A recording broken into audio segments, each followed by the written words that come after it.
Hello, welcome along to Sportsbet TV. This is Paul Alster with your racing selections ahead of the final day of the Cheltenham Festival, which will be on Friday, the 19th of March. It'll be Gold Cup Day, of course, the blue ribbon of the meeting. And for many people, myself included, the most exciting day of the four. If you're new to the service, do press the subscribe button just below this screen and press the bell icon as well, so you're able to stay in touch with all my recommendations. I've been in the business for a very long time as a journalist, a commentator, a form analyst, a SP returner, and quite a lot of other jobs within the racing media. And I'm doing my best to draw together all my experience to try and help you show a profit. But do remember always to keep your bets sensible. Now, sensible or not, if you were with me on Tuesday for day one, you would have been on 80-1 winner, Jeff Kidder, which of course has really put the cat among the pigeons because so many of you have profited, and that is just terrific. It's great to hear, but don't give it all back. Keep it sensible and play nice and steady so you're guaranteed to show a good profit at the end of the festival. Now, I'm recording this Thursday lunchtime ahead of the day three runners, so let's hope those go well. I know that unfortunately our selection in the Ryanair Chase is a non-runner, but the others are all set to go, including a market move for my Go Another One in the last race. So we'll see how that goes along with the others that are on my day three video that you can find below as well. Let's take you back to day two, because that's the last day's racing that we had. Not as successful as the remarkable first day when all four placed, and indeed Jeff Kidder won at 80s. But there were a few rays of sunshine. If you're new to the service, I don't put up short prices, so there are going to be times when we just don't hit the target. But when they do, each way, even for a place, we normally do very nicely. On Wednesday, Kescon Risk did not jump well in the Ballymore Novices Hurdle, eventually finishing sixth, which was disappointing. And First Flow just never looked happy on the quicker ground, which surprised me. I thought he would go well on that surface. He still had some sort of a chance at the second last, but the mistakes he'd made took their toll on him, and he finished sixth in the champion chase. We had better luck with Janica, 33-1 placed in the big handicap hurdle. And also Guard Your Dreams, for those of you that followed my advice to bet with the firms offering 7 places at 12-1, also showed a bit of a profit as well. But that was a really good profitable Coral Cup, even though we didn't manage to find the winner. And in the last race of the day, well, the two recommendations there, Bundoran and Amula Gold, both of them never looked like winning. I thought Amula Gold might get into the first 5 or 6 places, but he didn't manage to do that. But overall, just a very slight loss to the recommended stakes. If you look over the first two days of the Cheltenham Festival to the recommended £10 each way, of course, you don't have to bet that. You can go £1 each way if you want. But to £10 each way, win bets were showing a remarkable profit of £976 over the first 2 days. And that's pretty much unbeatable. Well, let's move on to day 4. I'm not going to be tipping you in the Triumph Hurdle. It's cut up to just the 8 runners. And I just don't really want to get involved there. I think Zana here will probably win, but I don't tip the short prices as so many tipsters do and then claim to be such great experts by putting in odds-on chances and short prices. The first bet will be in the County Handicap Hurdle on Friday, always hugely competitive. 26 runners over the 2 miles, due off at 155, a race in which Willie Mullins has won 4 of the last 10 renewals, and indeed Dan Skelton has won 3 of the last 5. And Willie Mullins represented by 5, including the 6-1 favourite Ganapathy, while Dan Skelton surprisingly relies on just the one runner called Third Time Lucky. Denise Foster has 3, and she's having a very, very good meeting. Now, I've narrowed this down to 4 horses.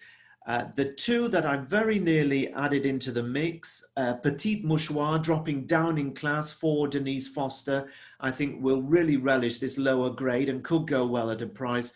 And Eclair de Beaufort deserves a Cheltenham win, having gone close a couple of times at previous festivals. But I've decided against them eventually. You can take a closer look if you wish. But my two recommendations in this 26-runner race are, first of all, Gowell Road, who's trained by Nigel Twiston-Davies, ridden by his son Sam Twiston-Davies. He's a lightly raced horse. He's only had the 4 runs. He's won twice at Newbury in handicaps, improving all the time. First up 122, then up 131 last time, only £6 higher. I think this horse is going places, and at 16 to 1 each way for 6 places generally available at the time of this recording, I think Gowell Road is going to run a very, very good race indeed.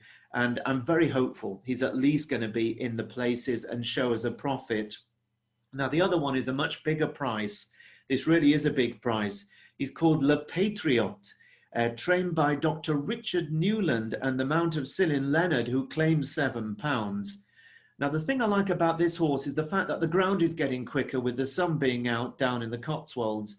This horse won the Swinton Hurdle in 2019 on good ground off 148. He's been chasing in recent seasons.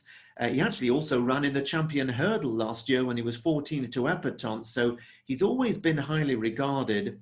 And I just think that everything is coming right for him this year, and he's down to 145, which when you add in Cillin Leonard's £7 claim means that effectively he's now off a £10 lower mark than his Swinton Hurdle win of 2019.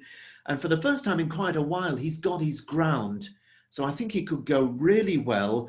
And 50 to 1 is on offer with both Ladbrokes and Bet365 for 6 places.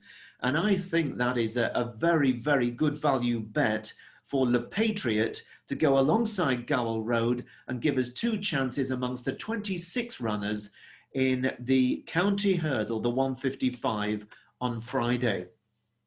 I'm going to move on to the 2:30 at Cheltenham, which is a race I love. It's the Albert Bartlett Novices Hurdle. It is over 3 miles. It's a funny old race. This Monkfish won it last year. He was well fancied at about 5 to 1, but the 3 previous winners of this Grade 1 were 50 to 1, 33 to 1, and 16 to 1. So this is a race that does throw up the odd surprise. Willie Mullins has won 2 of the last 4. He's got Statler, who was third to Gaillard du Mesnil in a Grade 1 over 2 3/4 miles. It's going to be interesting to see, though, with this horse and with so many others. I've looked through this race, and there aren't many horses that I think are guaranteed to stay the 3 miles. And are also guaranteed to stay the 3 miles on this much faster ground and act on the faster surface. One that will is the Paul Nicholls trained Barbados Bucks. Now he's for a top yard, and I think he should run very well, but I don't think there's a huge amount of value in his price. So having given it plenty of consideration, my one selection here is Streets of Doyen. Now, not for the first time this week, this is a horse trained by John McConnell and ridden by Simon Torrens. This is the pair whose horse Go Another One I tipped for Thursday's big handicap chase. And at the time we're recording this, that race hasn't yet been run, so we don't know how they fared. But Streets of Doyen, rather like Go Another One, is a horse who likes spring ground. He likes good ground, and he really does stay. And I think he's been prepared specifically with this race in mind. He was last seen running in the late autumn. He won over the course on the other course at Cheltenham in October on decent ground. He rattled off 4 in a row before his winter break and had run a good race back at Naas on unsuitable ground in February, when I have to say they ran him over 2 miles in soft ground. And I won't say he wasn't off, but he was never really going to be either fast enough or able to cope with the ground. So what that run will have done is put him hopefully spot on cherry ripe for a really big run in the Albert Bartlett, the 2:30 at Cheltenham Friday, and he's offered at 20 to 1 each way for 4 places, which is great because, of course, it isn't a handicap, and that's with Bet365 and Sky Bet last time I looked. I think he is going to run a very big race. He also has some form lines that tie in with Flooring Porter, who's been a Grade 1 winner since. I think he's going to put up a massive performance. Streets of Doyen for John McConnell and Simon Torrens in the 2:30 at Cheltenham Friday. Then we come on to the big race of the week for me. I love the Champion Hurdle, the Champion Chase, the Ryanair, the Stayers Hurdle, of course. But for me, Cheltenham is all about the Gold Cup. I've grown up since a kid watching this on the telly at home as a child, loving this particular race. I go back to the great horses that I loved in the 80s, Silver Buck, Borough Hill Lad, Dawn Run, who's pictured behind me, winning the 1986 Gold Cup, one of the greatest Gold Cups of all times. You remember Peter O'Sullivan's commentary where he shouted, "The mare's getting up," just as she came back to win under John Joe O'Neill. It was unforgettable.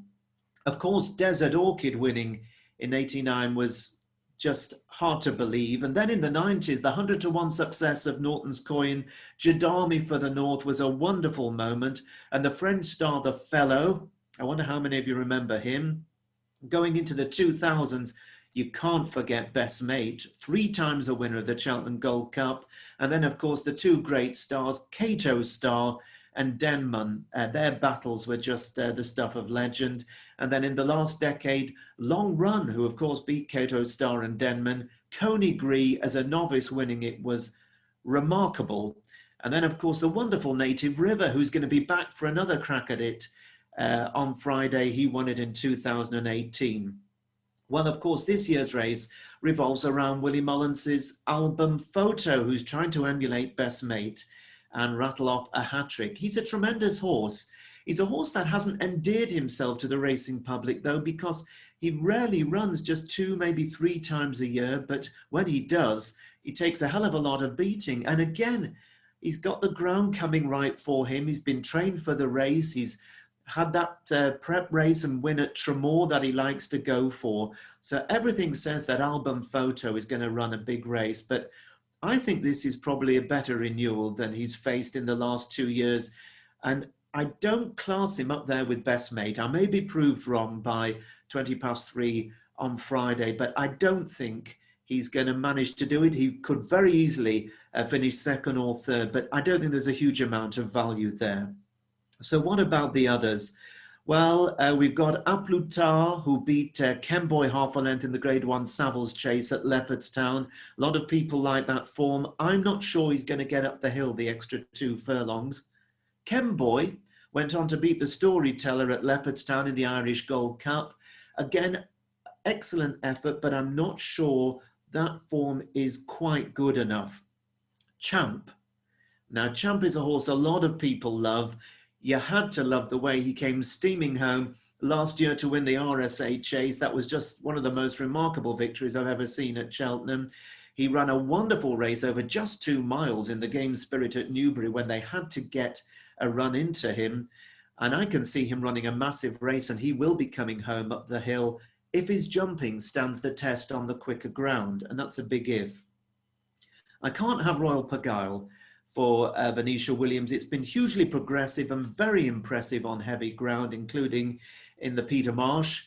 But this is a different kettle of fish on quicker ground, and I can't see him doing it. Same story with Minella Indo, who hasn't really fired yet this year. I'd love to see Native River be there or thereabouts. I can see him bowling along and maybe battling on for 3rd and 4th. That win in the Cotswold Chase at Sandown was truly heartwarming, and I'd love to see him run well. But if you've been following me over the last few months, you'll know that some time ago I tipped Frodon to win earlier in the season at Cheltenham. I was kicking myself when I didn't support him for the King George, where he was simply electric. But I did tip him anti-post for this race a while ago. His price hasn't changed. I think on the day there could be money for him. The Bryony Frost factor, 14 to 1 was my recommendation. This horse just loves Cheltenham. He's twice a winner of the Caspian Caviar Gold Cup off big weights.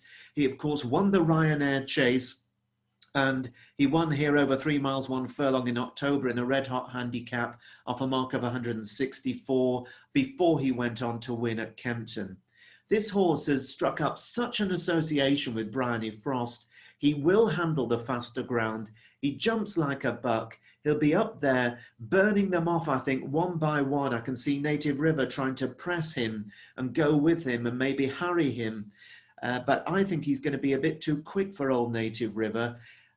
Album photo stalking him, Champ finishing from off the pace. But I think Froden could write his name into Cheltenham Gold Cup history. And having seen Rachel Blackmore become the first woman to win the champion hurdle on Tuesday, I think there's a huge chance that Bryony Frost could be the first woman in history to win the Cheltenham Gold Cup. And that would make this Cheltenham, that has lacked in so many ways, runners in a lot of the novice races, the atmosphere that we so need. Cheltenham isn't Cheltenham without the crowds and the cheering and the oohs and the ahs and all the drama. But to have a female winner of both the champion hurdle and the Gold Cup would be amazing. 14-1 still available for 4 places at the time of this recording, with the likes of Bet Victor, Betfred, Betway and Boyle Sports, among others. So it's Frodon for me each way in the Gold Cup. And then I come to my final bet of the week, and this is in the last race of the festival, the 450, the Martin Pipe Conditional Jockeys Handicap Hurdle, 2.5 miles, 24 runners, no bet in the Fox Hunters or the Mare's Chase. I don't have anything that really jumps out. Now, there are so many with chances. When I went through the betting on Wednesday night, I nearly had to look twice. I couldn't quite believe this. But 7 of the top 8 in the betting are Irish trained. There's only one English trained horse that when I was looking, as of Wednesday night, Thursday morning, is less than 25-1 for the Martin Pipe Conditional, and that's Langer Dan, the horse of Dan Skelton's that won on Saturday in the Imperial Cup in the mud, and is now trying to double up under his penalty, and as well as win the prize, get the £50,000 bonus that's up there from the sponsors. Well, I think he'll run well, but on such different ground, I think he's got his work cut out. So I'm not with Langer Dan. And I'm not with the Irish either, even though I love the Irish. I follow the racing there day by day and I broadcast on it regularly. But what I want you to consider here is that this race is named after Martin Pipe. And try as he might over the years, his son David Pipe has not managed to win this race yet, the race named after his father, who's one of the training legends of the sport. Now, David has 3 horses entered this time round. Martinhead, who was twice a winner at Exeter in lower grade and is unexposed. He's also got First Lord Ducoux, who won by 8 lengths over 2 miles 5 last time out and should run a race. But a horse I tipped on the flat earlier on the season and who I think has been teed up for this race is Leon Cavallo, who's trained by David Pipe and is the mount of Fergus Gillard. And I think this race has been the plan, to win the race for David Pipe, the race named after his dad. Now, this horse is talented. He really is talented. 3rd in a Galway hurdle, very useful in staying handicaps on the flat. He also goes well fresh. He got beaten a nose at Sandown in a 1 3/4 handicap last summer. He won a 2 mile 5 furlong novice chase at Stratford on quickish ground. He's a horse I really like. He finished 6th in the Cesarewitch over 2 1/4 miles on the flat. His stamina just running out. And there's an interesting story behind this because he was meant to run on Saturday in the Imperial Cup, but there was an accident on the M5 and his horse box got stuck. So they never managed to get to the races. Now, to be fair, let's be honest about it. Getting stuck in a horse box for 4 hours isn't the ideal preparation for any Cheltenham race, but horses stand in their horse box the way they stand in their stable. It doesn't take a great deal out of them. And I think it could turn out to be a blessing in disguise because he would have hated the ground at Sandown. And as he goes fresh and with the ground coming in his favour, I think Leon Cavallo could run really well off 142. He's got a rock solid each way chance. And 25-1, are the odds on offer, although I note that Paddy Power and Betfair only offer 14. I think they're worried about him.